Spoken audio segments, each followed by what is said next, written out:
بسم اللہ الرحمن الرحیم۔ السلام علیکم۔ آپ دیکھ رہے ہیں ڈی ڈی پی انالیٹیکا۔ آج پاکستان جس صورتحال سے دوچار ہے وہ انتہائی تکلیف دہ اور بہت ہی پریشان کن ہے۔ ہم جیسے لوگ جن کے سیاسی مقاصد کوئی نہیں ہیں، نہ ہم عہدہ چاہتے ہیں، نہ اقتدار چاہتے ہیں، نہ ہی ہمیں کوئی خواہش ہے اسٹیج کے اوپر کہ ہم کوئی جائیداد بنا لیں۔ ہماری تو صرف یہ خواہش ہے کہ اس وقت اس ملک کو مستحکم کیا جائے اور اس ملک کو اس دلدل سے نکالا جائے جو ہمارے ہاں رجیم چینج کی لعنت نے پیدا کر دی۔ پاکستان کے ساتھ بہت زیادتی ہوئی۔ رجیم چینج اتنا بڑا جرم ہوا ہے، اس کو کہنے کو تو آپ کہہ سکتے ہیں کہ یہ ایک لیٹ ڈاؤن کانسٹیٹیوشنل پروسیس کے تحت ہوا ہے، لیکن کون نہیں جانتا کہ اس کے پیچھے کیا محرکات تھے، کون سے سازشی لوگ تھے، اور وہ اپنے ارادوں کو پایہ تکمیل تک پہنچانے کے لیے آج دن تک سرگرداں ہیں، سرگرم ہیں۔ ایک ہی مقصد ہے کہ یہ جو کرپٹ مافیا اوپر حکمرانوں میں بٹھا دی ہے حکومت میں، اس کو محفوظ کر دیا جائے۔ محفوظ کرنے کا ایک وقتی طریقہ تو یہ کہ یعنی محفوظ سے میری مراد یہ ہے کہ جو انہوں نے کھایا پیا مال اس کا دوبارہ کوئی نام نہ لے، اور جو نام لینے والے ہیں پی ٹی آئی وغیرہ ان کو کسی نہ کسی طرح نیست و نابود کر دیا جائے۔ ایک وقتی طور پہ طریقہ جو استعمال ہو رہا ہے وہ تو یہ ہے کہ الیکشن سے جس طرح بھی ہو بچ بچا کرنا چاہیے، الیکشن مت کرائیں، لیکن یہ ہمیشہ کے لیے تو نہیں چل سکتا۔ سو یہ جو انٹرم پیریڈ ہے کہ الیکشن تک آپ لمبا وقت کھینچ لیں، جتنا بھی، اگر الیکشن آپ کے اگست میں ہونے چاہیے تھے تو اس کو اور 5-6 مہینے سال کے آخر تک کھینچیں، لیکن اس دوران میں کچھ انتظامات اور کرنے۔ ایک تو آئیڈیا آپ سنتے آئے ہیں کہ ٹیکنوکریٹس کی گورنمنٹ بنا دی جائے، اس کی مخالفت ملک میں موجود ہے، اور ٹیکنوکریٹس کی گورنمنٹ جو ہے چونکہ وہ الیکٹڈ نہیں ہوتی تو اس کا ہمیشہ ایک ڈسکنیکٹ رہتا ہے عوام کے ساتھ، کیونکہ عوام انہوں نے نہ ان کو الیکٹ کیا ہے اور نہ وہ آنسریبل ہیں عوام کو۔ وہ تو ٹیکنوکریٹس ہیں، اپنی عقل سوجھ بوجھ کے مطابق وہ کام کر سکتے ہیں، لیکن ٹیکنوکریٹ کو اگر آپ استعمال ہی کرنا چاہیں، کسی وجہ سے سمجھیں کہ ان کی مدد کی ضرورت ہے، تو وہ تو ایڈوائزری کمیٹیاں بھی بن سکتی ہیں۔ الیکٹڈ گورنمنٹ اپنے ساتھ ایڈوائزری کمیٹیاں رکھ سکتی ہے ان ٹیکنوکریٹس کی، فارن پالیسی سے ریلیٹڈ ہو، فائنانس سے ریلیٹڈ ہو۔ فارن پالیسی میں آپ کو پرانے اپنے ریٹائرڈ امبیسڈرس کئی مل جائیں گے جو اکٹھے ہو کے آپ کو ایک ایڈوائزری بورڈ بنا دیں گے، اور اسی طرح اکانومسٹ کئی مل جائیں گے جو آپ کو اکانومی کے لیے کام کر دیں گے۔ سو ایک تو یہ ٹیکنوکریٹ والا آئیڈیا جو کہ ایک میں سمجھتا ہوں کہ نہ سمجھی والا آئیڈیا ہے، اس سے کچھ حاصل اور فائدہ نہیں ہوگا، سوائے اس کے کہ اگر کسی کو یہ خیال ہے کہ اگلے الیکشن میں پی ٹی آئی حکومت میں آ سکتی ہے تو وہ پی ٹی آئی کو اقتدار سے دور رکھنے کا ایک ذریعہ ضرور بن سکتی ہے یہ چیز۔ اس کے علاوہ ایک ڈیموکریٹک راستہ نکالنے کی کوشش کی جا رہی ہے۔ اب یہ ساری باتیں جو ہیں یہ میڈیا میں بھی چل رہی ہیں، افواہیں بھی ہیں، یا یہ کہ ان کے بارے میں بعض معتبر لوگ بات بھی کر رہے ہیں، میڈیا کے حضرات خاص طور پہ، اور مختلف لوگ جو ہمیں بات چیت کرتے ہیں وہ بتاتے ہیں کہ ان چیزوں پہ ہو رہی ہے، اسٹڈی ہو رہی ہے، ان چیزوں کے بارے میں سوچا جا رہا ہے۔ اور وہ جو تیسرا آئیڈیا ہے جس پہ سننے میں آیا کہ کام ہو رہا ہے وہ ہے کنگز پارٹی بنانا۔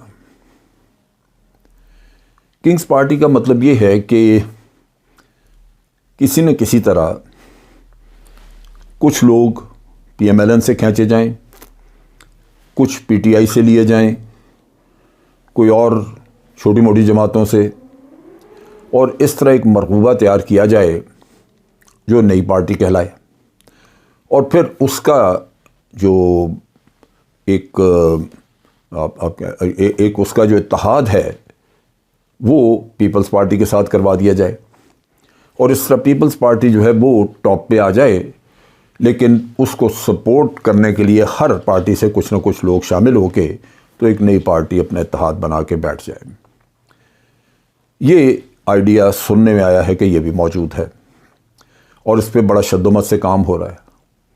اس کے چھوٹے سے شواہد جو ایک دو مجھے ملے وہ یہ کہ پی ٹی آئی کے جن لوگوں کو پکڑ کے بند کیا، جن کو خوف و ہراس پھیلا کے تو ان کو کسی کو جیل میں ڈالا، کسی کو کراچی، لاہور، کہیں اور 10 FIR کرا کے تو ان کو برباد کیا جا رہا ہے،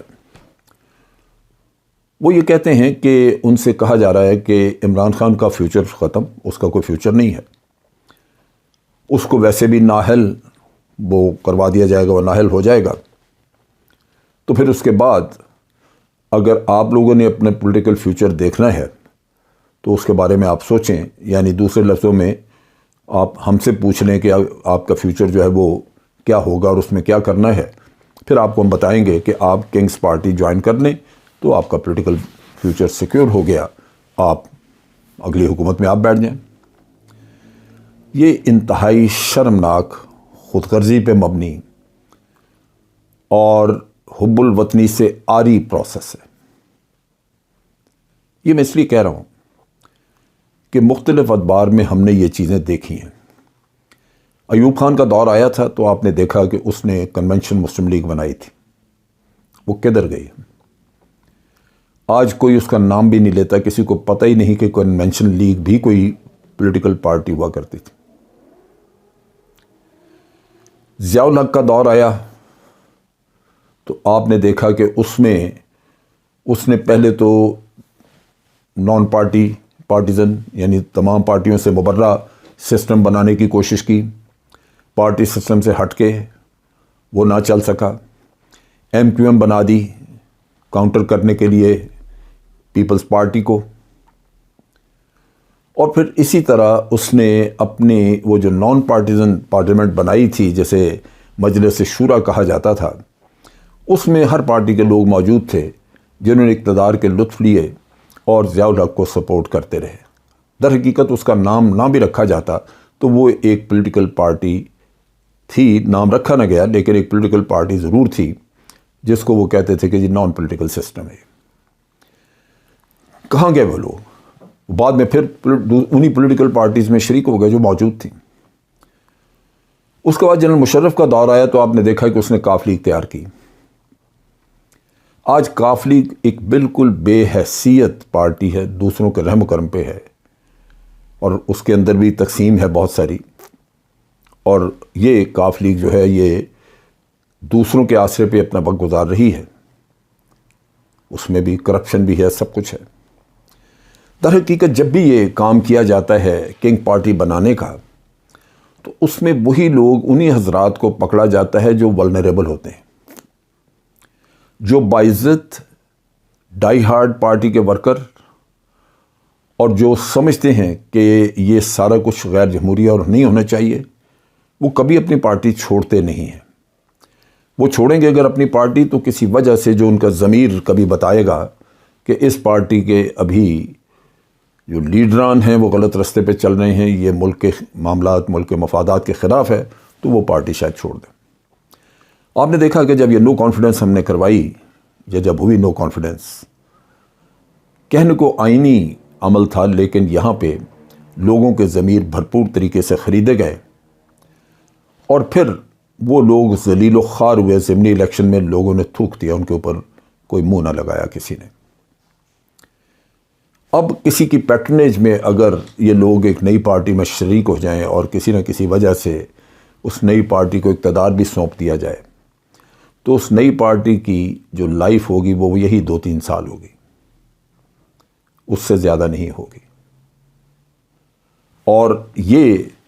ایکسرسائز جس طرح پہلے ایکسرسائزیں ناکام ہوتی رہی ہیں، ایوب کے دور میں، ضیاء الحق کے دور میں، یہ جنرل مشرف کے دور میں، اسی طرح یہ بھی ہوا میں اڑ جائے گی یہ پارٹی جو بھی بنائی گئی۔ ہمیشہ صاحب اختیار اور صاحب اقتدار یہ اپنے اقتدار کو طول دینے کے لیے اس طرح کی خرافات کے بارے میں سوچتے رہتے ہیں۔ اور پھر ان کی کوشش یہ ہوتی ہے کہ اپنے اقتدار کو دوام دینے کے لیے، اپنی کرپشن کو کور اپ کرنے کے لیے، چھپانے کے لیے، اپنے تمام جرائم کو لوگوں کی نظروں سے اوجھل کرنے کے لیے اس طرح کا ایک فساد بنا دیا جائے، جہاں کہنے کو ہم کہیں کہ الیکشن ہوئے تھے، اقتدار جو ہے وہ الیکٹڈ لوگوں کو دے دیا، لیکن وہ ایک لحاظ سے اگر آپ دیکھیں تو وہ بے ضمیر لوگوں کا ایک ٹولہ ہوتا ہے جس کو اقتدار دے دیا جاتا ہے۔ کیا ہمارا ملک اس سٹیج پہ یا کسی بھی سٹیج پہ ایسے تجربات کا متحمل ہے؟ ہمیں اپنے ضمیر میں جھانکنا چاہیے، اپنے گریبانوں میں جھانکنا چاہیے کہ جتنی بھی یہ کنگز پارٹی بنانے کی کوششیں جتنی کچھ ہوئیں، ناکام تو ہوئی کہ اس میں نہیں رہا، لیکن اس نے ہمارے ملک کا پولیٹیکل سٹرکچر برباد کر کے رکھ دیا۔ نہ سیاسی جماعتیں مضبوط ہوئیں، نہ سیاسی جماعتوں میں کوئی اچھے لیڈرز آ سکے، وہی ماشاءاللہ کی پیداوار وہ روپ بدل بدل کے لوگوں کے سامنے ان کی آنکھوں میں دھول جھونک کے کبھی روٹی کپڑا مکان کا نعرہ لگا کے آ جاتے ہیں، کبھی ووٹ کو عزت دو کا نعرہ لگا کے آ جاتے ہیں، اور سیدھے سادے عوام بیچارے ان کے پاس چوائس اور کوئی نہیں ہوتی تو وہ ان کے پیچھے چل پڑتے ہیں۔ لیکن اس کا نتیجہ صرف یہ ہوا ہے کہ جہاں پولیٹیکل سٹیبلٹی رہی ہے بھارت میں یا کسی اور بھی ملک میں، وہاں ترقی ہوئی۔ ہمارے ملک کی یہ پولیٹیکل سٹیبلٹی ان تجربات کی وجہ سے برباد ہو کے رہ گئی۔